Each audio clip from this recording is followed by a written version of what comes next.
Hello friends, welcome to సాహీస్ healthy kitchen vlogs. ఎలా ఉన్నారు? అందరూ బాగున్నారా? ఇవాళ డే 4 నా వెయిట్ లాస్ జర్నీలో. నేను డే 4 ఏం తింటున్నాను చూసేయండి. నేను ఇవాళ అయితే రైస్ కింద క్వినోవా తీసుకుంటున్నాను. సో అది ఆల్రెడీ కుక్ అయిపోతుంది, చూసారు కదా. అది కుక్ అవుతూ ఉండగా నేను పప్పు పెట్టేశాను అనమాట. పక్కన మిక్స్డ్ దాల్ తీసుకున్నాను, రెడ్ మసూర్ దాల్, అలాగే ఎల్లో దాల్, పెసరపప్పు, ఇట్లా మిక్స్డ్ దాల్ తీసుకుంటాను అనమాట. పప్పు చేసేటప్పుడు అది కుక్ అవుతోంది. ఈలోపు పక్కన నేను ప్యాన్ పెట్టేసుకుని కర్రీకి ప్రిపేర్ చేసుకుంటున్నాను అనమాట. ఇవాళ సొరకాయ కూర చేస్తున్నాను. నార్మల్గానే తాలింపు వేసుకుని ఆవాలు, మినపప్పు, శనగపప్పు, జీలకర్ర వేసుకుని కొద్దిగా పచ్చిమిరపకాయలు వేసుకుని కరివేపాకు, అలాగే సొరకాయ ముక్కలు సన్నగా తరుక్కుని చిన్న ముక్కల్లాగా కోసుకుని కర్రీ ప్రిపేర్ చేసుకుంటున్నాను అనమాట.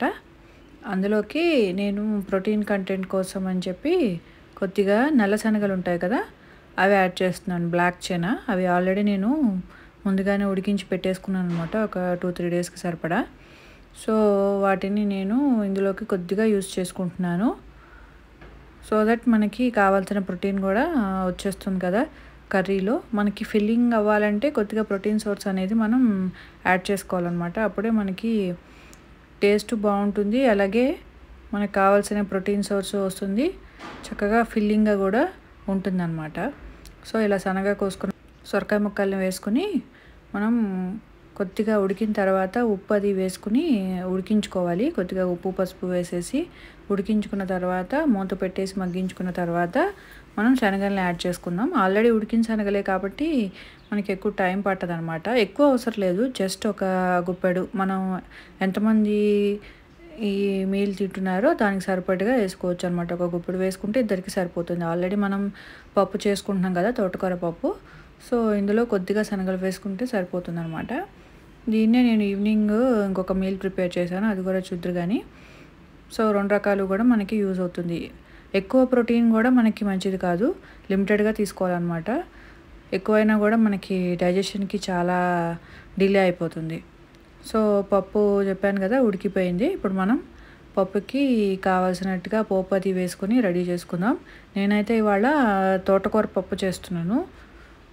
ఏదో ఒక ఆకుకూర ఉండాలండి, మనకు కావాల్సిన న్యూట్రిషన్ అంతా మనకు అందాలంటే కంపల్సరీగా ఏదో ఒక ఆకుకూర మనం తీసుకోవాలి. అది కొత్తిమీర అయినా పర్వాలేదు, పుదీనా అయినా పర్వాలేదు, లేదంటే ఇట్లా ఒకరోజు తోటకూర, ఒకరోజు మునగాకు, ఒకరోజు గోంగూర, ఇట్లా పాలకూర, డిఫరెంట్గా తీసుకుంటూ ఉంటే, మీరు మార్నింగ్ జ్యూస్లో తీసుకున్నారనుకోండి, మనకి ఇంకా ఆ రోజు పాలకూర తీసుకుంటే ఇంకా మనకి ఆఫ్టర్నూన్ తీసుకోకపోయినా పర్వాలేదు, వేరే ఏదైనా పప్పు రూపంలో మనం ప్రోటీన్ తీసుకుంటే సరిపోతుంది అనమాట. అట్లా డే మొత్తం మీద మనం ఆకుకూర అనేది ఏదో ఒక మీల్లో ఉండేటట్టుగా చూసుకోండి, మీకు ఏ విధమైన విటమిన్ డెఫిషియన్సీస్ అవి రాకుండా ఉంటాయి. సో ఉల్లిపాయలు కూడా వేగిన తర్వాత పోపు వేసేసుకుని ఇంకా ఈ తోటకూర కూడా చాలా సన్నగా కోసుకుని వేసుకుని ఇందులో వేయించుకుందాం. సో అందులో కొద్దిగా ఉప్పు వేసి మగ్గించుకుందాం. ఆ తర్వాత మనం కొద్దిగా చింతపండు, అలాగే పసుపు, కారం అన్నీ వేసేసుకుని మగ్గిన తర్వాత మనం పప్పులో కలిపేసుకుంటే మనకి తోటకూర పప్పు రెడీ అయినట్లే. మనం అందులోనే వేసేసుకుని కూడా చేసేసుకోవచ్చు. నాది కుక్కర్ చిన్నదనమాట, ఆల్రెడీ నా దగ్గర ఉన్న పెద్ద కుక్కర్ చిన్న విజిల్ ప్రాబ్లం వచ్చింది. విజిల్ అంటే దాన్ని ఏమంటారు, పక్కన మనకి ఇది ఉంటుంది కదా, అది ప్రాబ్లం వచ్చిందనమాట. సో దానివల్ల నేను చిన్న కుక్కర్ యూజ్ చేస్తున్నాను, అందుకే విడిగా ఇట్లా బాండీలో అది వేసుకోవాల్సి వస్తుందన్నమాట. సో దట్ కొద్దిగా పని కొంచెం స్లో అయిపోతుంది మనకి ఇలా చేసుకుంటే. కాకపోతే ఇలా కూడా టేస్ట్ అయితే ఇంకా బాగుంటుంది, కాకపోతే స్పీడ్గా చేసుకునే వాళ్ళకి అది కొద్దిగా ఇబ్బంది అవుతుంది అనమాట, అంతే. నేను ఇందాక గార్లిక్ వేయించడం మర్చిపోయాను అనమాట, అందుకే కొద్దిగా ఒక చిటికెడు ఆయిల్ వేసేసి గార్లిక్ని ఫ్రై చేసుకుంటున్నాను. పప్పులో ఇలా వెల్లుల్లిపాయలు పప్పులో వేగినవి అయితే చాలా టేస్టీగా ఉంటాయి, నాకైతే బాగా ఇష్టం అనమాట. అందుకని సో గార్లిక్ కూడా యాడ్ చేసేసాను. ఇంకా మనకి పప్పు రెడీ అయిపోయినట్లే, ఇంకా మనం సర్వ్ చేసేసుకోవడమే. చూసారు కదా, నేను ఇలా క్వినోవా రైస్ ఒక కప్పు పప్పు, ఒక కప్పు కూర, ఒక కప్పు పెరుగు, అలాగే కొద్దిగా కీరా ముక్కలు ఫర్ సాలెడ్ లాగా నా ఆఫ్టర్నూన్ మీల్ ఇలా ఫినిష్ చేసేసుకున్నాను. ఇంకా ఈవినింగ్ వచ్చేసరికి శనగలు ఉన్నాయి కదా, నాకు దాంతో ఏదైనా స్నాక్ లాగాను పిల్లలకి చేసి పెట్టాలనిపించింది. అలాగే నాకు కూడా రొటీన్గా ఎప్పుడు తినే కాకుండా డిఫరెంట్గా తినాలనిపించి ఇలా బ్లాక్ చనాతోటి టిక్కీస్ లాగా చేసుకుంటే ఎట్లా ఉంటుందో అనిపించి ట్రై చేశాను అనమాట. చాలా బాగా వచ్చాయి టేస్టీగా. సో దానికి ముందుగా ఇట్లా మనం నల్ల శనగల్ని, ఉడికించుకున్న శనగల్ని మిక్సీలోకి వేసుకుందాం. మీరు చేసుకునే కంటెంట్ని బట్టి మీరు వేసుకోండి. నేను పిల్లలు కూడా తింటారని చెప్పి కొద్దిగా ఎక్కువే చేశానన్నమాట. దీన్ని నేను డిన్నర్గా కూడా తీసేసాను. ఇంట్లో అందరికీ కూడా బాగుంది, ఇదే తినేస్తాం అని చెప్పి తిన్నారనమాట. టేస్టీగా కూడా ఉన్నాయి. దీన్ని మనం ప్యాన్ మీద అయినా చేసుకోవచ్చు, ఎయిర్ ఫ్రైయర్లో అయినా చేసుకోవచ్చు. నేను ముందు ప్యాన్ మీద చేశాను అనమాట. ప్యాన్ మీద అయితే కొద్దిగా టైం పడుతుంది, ఆయిల్ ఎక్కువ వేయను కదా, సో అందుకని కొద్దిగా టైం పడుతుంది. అదే ఆయిల్ ఎక్కువ వేసుకుంటే బాగుంటుంది, కానీ డైట్ చేసేటప్పుడు మనం అంత ఆయిల్ వేయకూడదు కదా, సో అందుకని కొద్దిగా స్లోగా కుక్ చేసుకోవాలన్నమాట. ఇందులోకి ఇలా కొత్తిమీర, ఉల్లిపాయలు, పచ్చిమిరపకాయలు, అల్లం వెల్లుల్లి, అలాగే కొద్దిగా మసాలాస్ కూడా యాడ్ చేసుకుందాం. కొద్దిగా ఉప్పు, అలాగే కొద్దిగా జీలకర్ర పొడి, ధనియాల పొడి, అలాగే కొద్దిగా గరం మసాలా అవి వేసుకుంటే మనకి టేస్ట్ బాగుంటుంది అనమాట. తినేటప్పుడు మనకి వేరే ఏమీ లేకపోయినా సాస్తో అయినా తినేయచ్చు, లేదంటే గ్రీన్ చట్నీతో అయినా అట్లా తినేయచ్చు అనమాట. ఈ స్పైసెస్ టేస్ట్ ఇస్తాయి. అందుకే కొద్దిగా డిన్నర్ లాగా చేసేటప్పుడు కొద్దిగా స్పైసీగా కూడా ఉండాలి కదా. ఆ పచ్చిమిరపకాయలు ఇప్పుడు మాకు వచ్చేవి చాలా చప్పగా ఉంటున్నాయండి. ఒక 5-6 వేసినా కూడా అసలు కారం ఉండట్లేదు.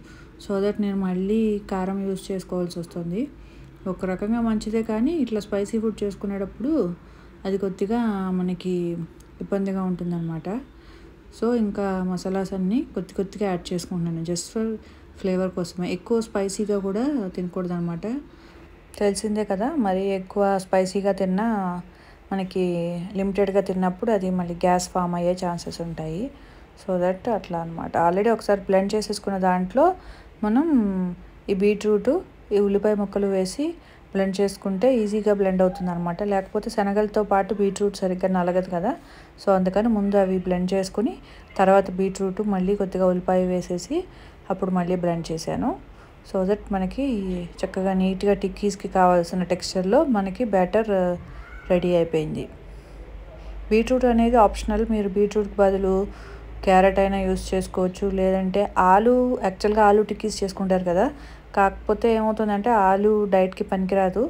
సో దట్ మనకి అందుకని నేను దాని బదులు బీట్రూట్ యూస్ చేశాను అనమాట. మంచి కలర్ఫుల్గా బాగుంటాయి కదా అని చెప్పి నేను దీంట్లో ఆల్రెడీ కుక్ చేసిన క్వినోవా కూడా యూస్ చేశాను అనమాట. అది మనకి ఏమవుతుందంటే టెక్స్చర్గా బాగుంటుంది, కావాల్సిన కార్బ్ కూడా అందులో ఉంటుంది.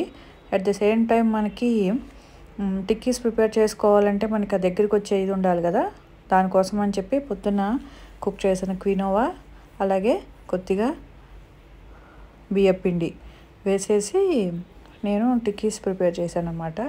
మనకి అది దగ్గరికి వచ్చి చేసుకునేటప్పుడు తినేటప్పుడు అది బాగుండాలంటే మనకి ఏదో ఒక ఇలాంటివి ఉండాలన్నమాట. శనగపిండి కానీ లేదంటే ఇట్లా బియ్యపిండి కానీ, చిక్పీ ఫ్లోర్ అని అమ్ముతున్నారు ఇప్పుడు, అది కూడా మీకు బాగుంటుంది అన్నమాట ఇలాంటివి చేసుకోవడానికి. సో దట్ మీకు కరెక్ట్ టిక్కీ టెక్స్చర్ అనేది వస్తుంది. చూసారు కదా, ఇట్లా వస్తుంది అన్నమాట. మీరు మీ దగ్గర అయితే ఓవెన్లో అయినా చేసుకోవచ్చు, లేదంటే ఇలా పెనం మీద అయినా చేసుకోవచ్చు.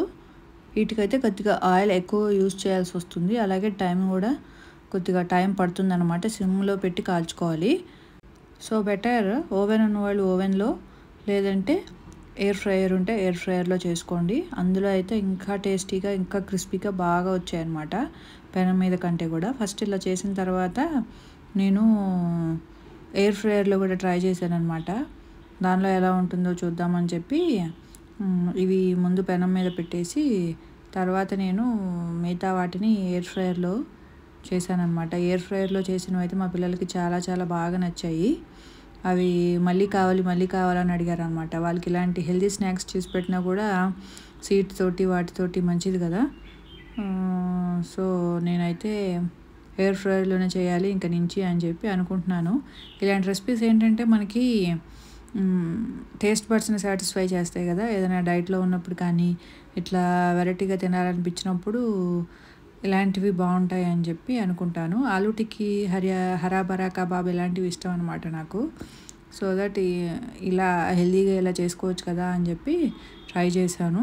మీరు కూడా ఇలా ట్రై చేయండి, చాలా చాలా బాగా వస్తుందన్నమాట టేస్ట్.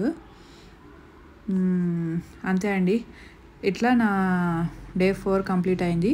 మీకు నచ్చిందని అనుకుంటున్నాను. నచ్చినట్లయితే తప్పకుండా నా ఛానల్ని సబ్స్క్రైబ్ చేసుకోండి. మరిన్ని ఇంట్రెస్టింగ్ వీడియోస్ కోసం అలాగే వెయిట్ లాస్ రెసిపీస్ కోసం నా ఛానల్ని తప్పకుండా సబ్స్క్రైబ్ చేసుకోండి. Thank you for watching. Thank you for your valuable time. Don't forget to subscribe.